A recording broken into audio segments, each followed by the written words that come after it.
Quick question, why are penguins trying to lobotomize psychics?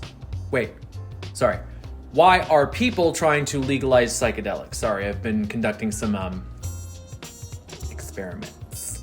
So anyways, now that weed is, well, quote-unquote legal in most of the United States, a lot of activists have decided that they want to move on to the next legalization battle, and as it turns out, they're actually making some pretty good progress. Psilocybin, the active ingredient in magic mushrooms, has been decriminalized in all of these different cities and has been completely legalized in one state, Oregon, a place so whitewashed it may as well be an episode of Friends. Now, some of you out there are probably thinking, dang, maybe it's time to move to Oregon. I love Nike in Portlandia. Others are probably thinking, what medicinal use could there possibly be for being chased by a swarm of imaginary bats with the faces of everyone you went to high school with? For both of you, let's see if we can adjust those expectations just a little bit.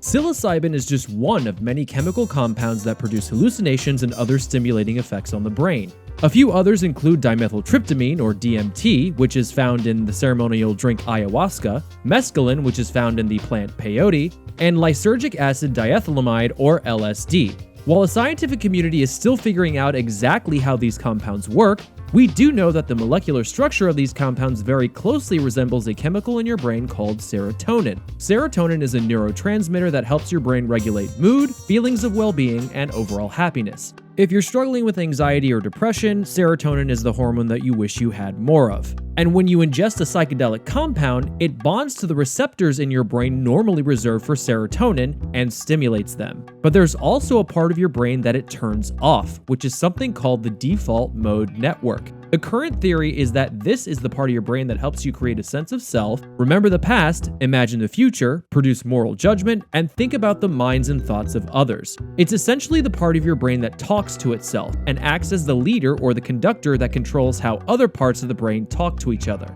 When you're on psychedelics, this part of your brain goes quiet, allowing those other parts of your brain to talk directly in a way that they normally can't. This is where all the typical parts of a psychedelic experience come from: the hallucinations, the altered mood, losing track of time, synesthesia, and the occasional sense of being outside your body in the most intense cases. It's also why some experts think that they could be used to treat stuff like anxiety and depression, which is great news for people like me because I've got both, or as I like to call it, the QPOC Daily Double. And here's a list of the medications that I've been prescribed over the years to try to treat it. We've got sertraline, we've got escitalopram, we've got my personal favorite, bupropion, we've got vortioxetine, we've got proprapanol, we've got hydroxyzine, and we've got gabapentin. So that's a lot of syllables and a lot of pills. So if I could manage my condition without having the entire Scripps National Spelling Bee in my medicine cabinet, that would be pretty cool. As it stands, conditions like depression, anxiety, and social phobia are associated with overactivity of the default mode network.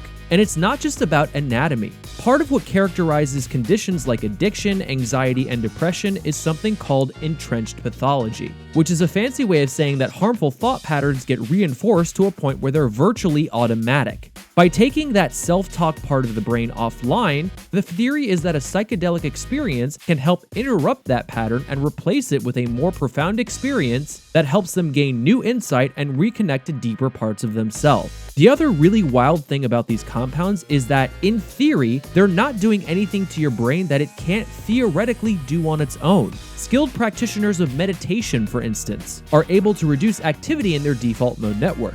But before you start texting your friends to try to find a plug, there are some things that you should know. First, all the substances that we listed are classified as Schedule 1 controlled substances by the DEA, which makes them a crime to possess and ingest, and also makes them a lot more difficult to study. So yeah.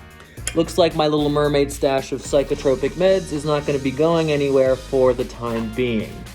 And there need to be a lot more studies conducted before we can truly understand the benefits and potential risks of these drugs. And there are definitely risks, especially in those already at risk of self-harm or psychotic conditions. Not to mention that the jury is still out as to whether there might be any long-term side effects. And even if you're able to experience it safely, a lot of the initial research suggests that the benefits of these psychedelic-assisted treatments have a shelf life of anywhere between 3 to 12 months. So they are by no means a miracle cure for any mental health issues.